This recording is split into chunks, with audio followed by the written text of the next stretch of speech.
Salut, désolé de te déranger, je bois juste un coup.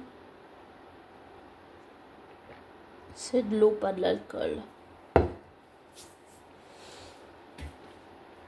Je viens...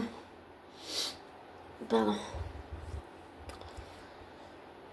Je viens de regarder sur la RTS de la Suisse romande un documentaire entièrement sur Ozzy Osbourne, de son vrai nom, John.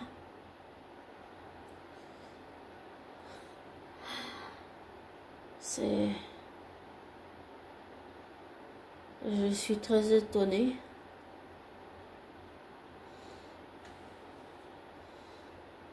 Mais comme tout le monde, il avait ses défauts, ses travers et ses qualités.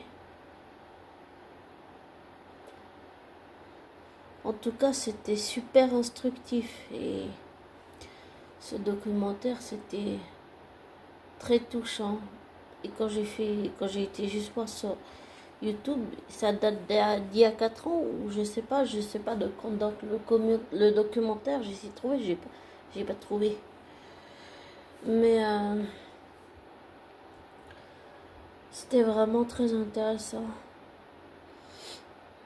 Par contre,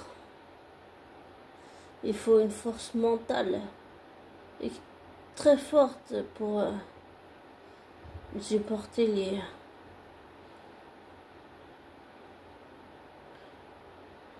la drogue et toutes ces choses.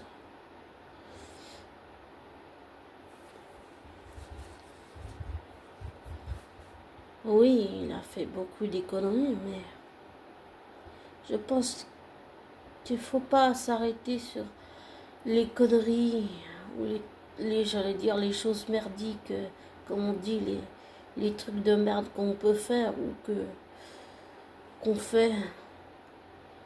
C'est pas ça qu'il faut retenir, c'est pas les erreurs qu'on a fait. Et je n'ai pas connu Ozzy Osbourne. J'ai toujours entendu parler de Black Sabbath. J'ai un peu grandi avec Ozzy Osbourne, mais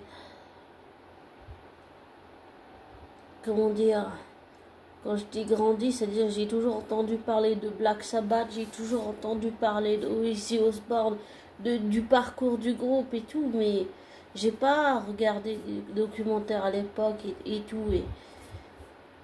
Et là, je viens de le faire, c'était surprenant. Il est simplement comme tout être humain, avec des défauts, des travers et des qualités. Enfin, il était. Et j'arrive toujours pas à m'expliquer pourquoi je m'intéresse à lui que maintenant, alors qu'il vient de nous quitter. Et désolé si ce que je dis ne plaît pas ou que c'est pas respectueux. Mais oui, je respecte la mémoire d'Ozzy Osbourne, même si j'en donne pas la pression.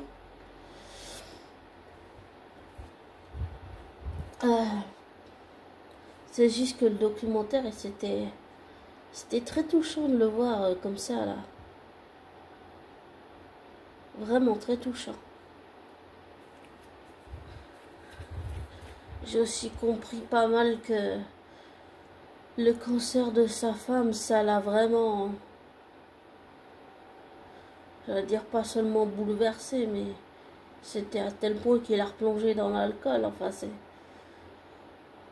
émotionnellement, ça a dû être vraiment très très dur. Vraiment très très dur. C'est sûr que quand on aime quelqu'un, on est capable de tout pour la personne qu'on aime. Et par rapport à l'incident, c'est vrai que il a failli tuer sa femme quand même, c'est pas rien. Je savais pas qu'il avait eu une autre femme. Mais en regardant ce documentaire, je viens de comprendre que Thelma et Sharon, même si c'est très mal comporté avec Sharon et que ça ne l'excusera pas, en fait, Thelma et Sharon sont les femmes qui ont le plus compté dans la vie de Ozzy. Waouh! Et en plus, il a 4 enfants. 4. et pourront faire vivre sa mémoire. Je me demande s'il y avoir une série ou un film qui va être fait sur sa vie. Peut-être qu'il y aura quelque chose. Je sais pas, je me pose des questions. Mais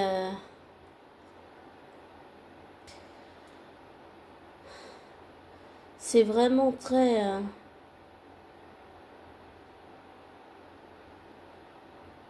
impressionnant ce parcours. C'est extrêmement impressionnant.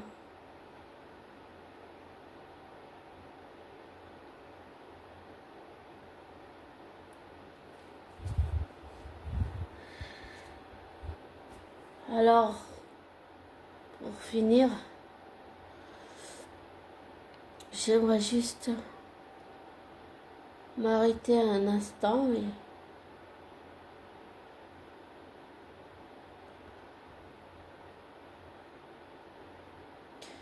et avoir une pensée pour sa famille, ses amis, ses fans. Et je souhaite à tous les fans et à la famille et aux amis de faire leur deuil, ou du moins d'essayer. Mais je dirais une phrase que dans le film, vous savez, le film Harry Potter, que Sirius Black a dit à Harry Potter. Il lui a dit: les gens qui partent ne nous quittent pas vraiment.